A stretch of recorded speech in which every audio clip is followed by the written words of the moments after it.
Welcome. SLST নিয়োগ নিয়ে কিছু পজিটিভ, কিছু বিভ্রান্তিকর বিষয় রয়েছে, সেগুলো নিয়ে আজকে আলোচনা করব একটু। প্রথমত, এই ফেক নিউজে কিন্তু একদম সর্বশান্ত হওয়ার জোগাড় হয়ে গেছে। এমনিতেই আমরা বিভ্রান্ত, প্রার্থীরা বিভ্রান্ত, এমনভাবে ফেক নোটিশ একের পর এক আসছে। এসএসসিকে যদি কঠোর অবস্থান না নেয় এসএসসি, তাহলে এইটা কিন্তু একটা মানে সে পালে বাঘ পড়েছে মিথ্যের মতন, সত্যিটাকেও মিথ্যে মনে হতে পারে তখন। আর তার আগে যেটা নিশ্চয়ই আপনারা একটা বাঁকুড়া মেডিকেল কলেজের নোটিশ দেখেছেন, সেখানে কিন্তু আবারও মেডিকেলের 11-12 বেশ কিছু প্রার্থীর মেডিকেল টেস্টের জন্য ডাকা হয়েছে। ফলে মেডিকেল ভেরিফিকেশন, পিভিআর, সেগুলো হচ্ছে। এখানে একটি প্রশ্ন নিশ্চয়ই উঠছে, আপনারা অনেকেই করেছেন যে স্যার, সে ঘুরিয়ে ফিরে যারা মোটামুটি প্রসেসিংয়ের মধ্যে এসছে, কাউন্সিলিং হয়েছে, তাদের নিয়ে এসএসসি মেতে আছে। তাহলে আমরা নতুন যারা 11-12 বাকি কাউন্সিলিংগুলোর কী খবর, আর নবম দশমের কি হলো, এই বিষয়গুলো নিয়ে কিন্তু সত্যি বিভ্রান্তি বা হতাশা বাড়ছে। যাই হোক, টুকটুক করে যেহেতু প্রসেসিংটা চলছে, এগুলো মন্দের ভালো, এটা মনে রাখুন।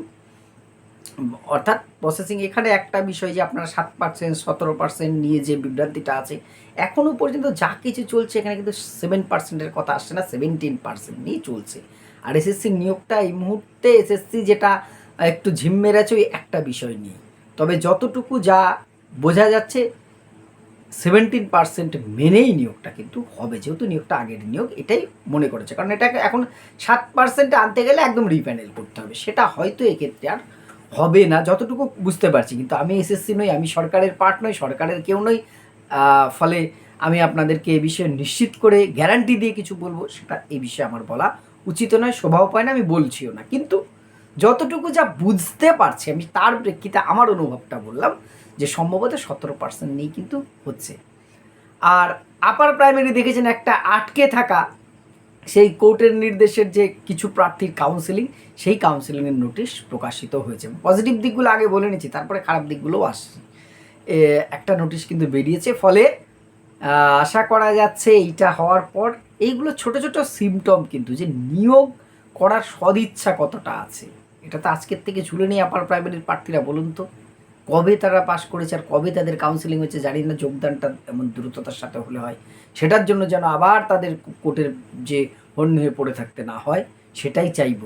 যে যেখানে পারছেন, যার যোগ্যতা আছে, তারা নিজ বিদ্যালয়ে যে শিক্ষকতা করলে সেটাই খুশি, সেটাই আনন্দের।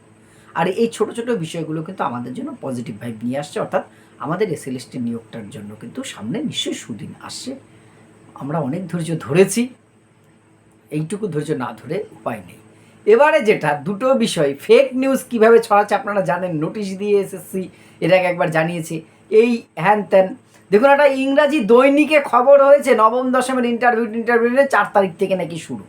এটা কিসের ভিত্তিতে করেছে বলুন তো? আপনারা অনেকেই দেখেছেন, একটা ফেক নোটিশ বেরিয়েছে এসএসসির নামে।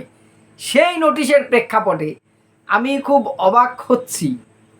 আমরা সাধারণত বাঙালির একটা গুণ বা দোষ আছে জানেন তো, আমি একই কথা বাংলায় বলবো, যতটা আপনি গুরুত্ব না দেবেন, একই কথা ইংরাজিতে যদি কেউ বলে তারটা অনেক ইম্পর্টেন্ট। ইংরাজি বলেছে মানে বিরাট ব্যাপার। এটা আমাদের একটা ছোটোবেলার থেকে মাথায় ঢুকিয়ে দেওয়া হয়, সে উডের ডিসপ্লাস শিক্ষাবিজ্ঞানে পড়েছেন, সেই কাল থেকে চলে আসছে। অর্থাৎ আমার মাতৃভাষায় যেটা বলা হয় তার থেকে ইংরাজিতে বললে সেটা অবশ্যই ভালো। তো ইংরাজি পেপার মানে এমনি আমাদের কাছে বিরাট কিছু গুরুত্বপূর্ণ। ইংরাজি পেপার মানে খারাপ তা নয়, অবশ্যই ভালো। সেখানেও ভাবুন, একটা ফেক নোটিশকে নিয়ে আলোচনা চলছে। তাহলে ফেক নোটিশের বিশ্বাসযোগ্যতা দিন দিন বাড়ছে। খুব হতাশ হলাম আমি খবরটা দেখে। আমাকে একজন পাঠালেন যে স্যার, তাহলে নোটিশ যদি ফেক হয়, এটা সত্যিই দুর্ভাগ্যজনক। তবে তাহলে আমরা সাধারণ প্রার্থীরা কেন বিভ্রান্ত হন? এইবার বিভ্রান্ত হওয়ার আরেকটা জায়গায়, নোটিশটা স্ক্রিনে আমি দিচ্ছি, এটা দিয়েছে এসএসসি যে অনেক বিভ্রান্তিমূলক খবর বেরোচ্ছে, এইগুলো এসএসসির নয়, খুব তাড়াতাড়ি আমাদের এই শুরু হবে, এই সমস্ত বলে এসএসসি একটা নোটিশ দিয়েছে যে বাদবাকি যে নোটিশগুলো বেরোচ্ছে সেইগুলো ফেক, এইটা বলে এসএসসি একটি নোটিশ দিয়েছে। কিন্তু আসল তথ্য এই নোটিশটিও ফেক, এটাও এসএসসি দেয়নি। এতগুলো নোটিশ বেরোচ্ছে সেগুলো ফেক, সেই বলে এসএসসি একটি নোটিশ দিয়েছে বলে মার্কেটে এসে সেটাও ফেক নোটিশ। এবার ভাবুন তো, ঠক বাঁচতে গাও যান, এ তো কম্বলের লম্বাচার মতন অবস্থা হয়ে গেছে। মানে এতগুলো মিথ্যে, এগুলো মিথ্যে, সেটা আমি হলফনামা দিয়ে জানাচ্ছি, যে হলফনামা দিয়েছি সেটাও মিথ্যে। মানে আমি শুধু ভাবছি সত্যিই তো প্রার্থীরা কেন বিভ্রান্ত হবে না, তাহলে কোনটা সত্যি কোনটা মিথ্যে এটা নিয়ে একটা দোলাচলে। এসএসসিকে এইগুলো স্ট্রিক্টলি দেখা উচিত। এখন যা টেকনোলজি বেরিয়েছে এর মাস্টার মাইন্ড কে? হয়তো আমি একটা শেয়ার করেছি, আমি না বুঝে দেখুন, যারা অনেকে শেয়ার করছেন, আমি না সব ক্ষেত্রে তাদের সম্পূর্ণ দোষ দিচ্ছি তা নয়। হ্যাঁ, সেটা নিয়ে আমি যখন বিশ্লেষণ করে ভিডিও করতে যাচ্ছি, আমাকে যদি কিছু মানুষ বিশ্বাস করে, আমার এই ভিডিও করার ক্ষেত্রে আমার মনে হয় একটু সচেতন হওয়া দরকার। তারপরে কখনো কখনো আমি হয়তো অনেকবার অনেক ভুল নিশ্চয়ই করেছি, আমার অজান্তে বা জানতে, সেটা আপনারা ধরিয়ে দিয়েছেন অনেক সময়। কিন্তু আমিও যদি ভিডিও করি, একটা ফেক নোটিশ নিয়ে ভিডিও করার আগে আমার যতটা সম্ভব সেটা কিন্তু জাস্টিফাই করা উচিত। কিন্তু অনেকে না বুঝে শেয়ার করে দিচ্ছেন, কিন্তু কেউ তো একজন প্রথমে এটা তৈরি করেছে, প্রথমকে এটা পাবলিশ করেছে, প্রথমকে শেয়ার করেছে। এটাকে ট্র্যাক করা সাইবার ক্রাইম ডিপার্টমেন্টের পক্ষে খুব কঠিন কাজ নয়। এসএসসি এইটা নিয়ে আমার মনে হয় সাইবার ক্রাইমে একটা মামলা করা উচিত এবং এইটাকে অচিরেই বন্ধ করা উচিত। না হলে বিভ্রান্তি কোন দিন একটা এমন পর্যায়ে চলে যাবে যেটা কিন্তু অনেক বড় কোনো সমস্যার সৃষ্টি করে পারে। যে কোনো জিনিসই শুরুতে যদি সমূলে বিনাশ করে দেওয়া যায় সেটাই ভালো। এই যে একের পর এক ফেক নিউজ যেভাবে বেরোচ্ছে এসএসসির নাম করে, শিক্ষা দপ্তরের নাম করে, খুব উদ্বেগের এটা। এইগুলো কিন্তু আমাদের একটু সতর্ক। তাই আপনাদেরকে আমি জাস্ট আজকে সতর্ক করব। আমি বিভিন্ন বিষয়ে আপনাদের সাথে বলি, তথ্য দেওয়ার চেষ্টা করি, যে কোনো তথ্য এরকম সামনে আসলে আপনারা এসএসসির ওয়েবসাইটটায় যাবেন। ফার্স্ট ওয়েবসাইট না পেলে দেখবেন ওল্ড ওয়েবসাইট বলে একটি অপশন আসে, সেটাই ক্লিক করলে ওখানেও আপনি নোটিশগুলো পেয়ে যাবেন।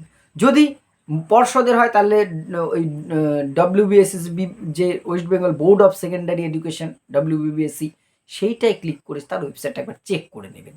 আমাদের সবার কাছে এখন অ্যান্ড্রয়েড ফোন আছে, এই ক্রস চেকটা খুব দরকার। না হলে এই বিভ্রান্তি খুব হতাশাজনক। আমারও খুব খারাপ লাগছে এই বিষয়গুলো। যাই হোক, আর ক্লাস আগামীকাল চেষ্টা করবো আবার একটি ক্লাস আপনাদের সাথে আলোচনা করবার জন্য।